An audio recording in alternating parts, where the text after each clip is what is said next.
দেখুন বন্ধুরা, রাত্রের খাবার নিয়ে বসে পড়েছি। গরম গরম ভাত, এখনো ধোঁয়া উঠছে, দেখেই বুঝতে পারছো।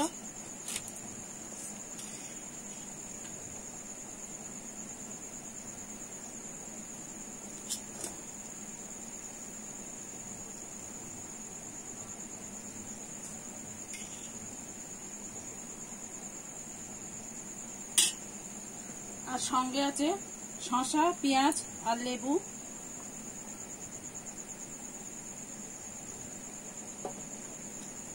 আজ এই যে পোনা মাছ দিয়ে আর ভেন্ডি আলু দিয়ে মাছের ঝোল করেছি।